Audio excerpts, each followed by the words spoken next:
एक व्यापक सबसे बड़ा मुद्दा क्या है? मुद्दा है लेवल प्लेइंग फील्ड। आपको मालूम है समतल जमीन एक निष्पक्ष और स्वतंत्र चुनाव के लिए अति आवश्यक है, और निष्पक्ष और स्वतंत्र चुनाव लोकतंत्र के लिए, गणतंत्र के लिए अति आवश्यक है।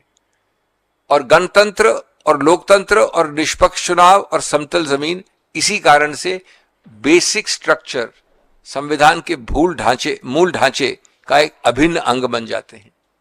तो ये उस मूल ढांचे की नींव पर प्रहार करता है, और इस बात को एक प्रकार से 2015 की लॉ कमीशन रिपोर्ट ने पूर्वानुमान कर दिया था, यद्यपि उस वक्त इलेक्टोरल बॉन्ड्स नहीं आए थे। उन्होंने पूरी लॉ कमीशन की रिपोर्ट लिखी है, 255वीं रिपोर्ट, कि आप किसी भी, मैं पढ़ नहीं रहा हूं उसको, कोटेशन को नहीं पढ़ रहा हूं, लेकिन मैं आपको संक्षिप्त बता रहा हूं उसको, मेरे पास सामने कोटेशन है।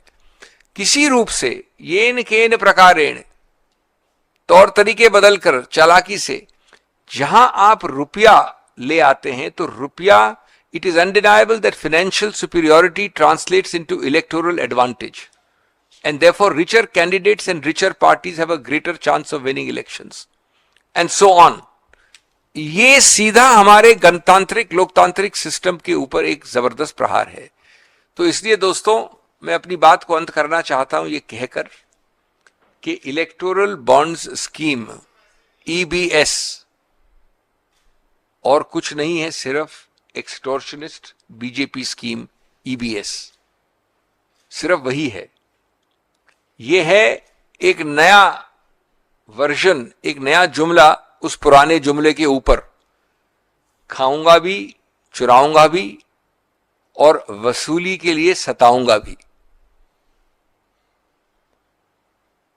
ये सिर्फ वित्त मंत्री की बात नहीं, जिनको तो तुरंत इस्तीफा देना ही चाहिए।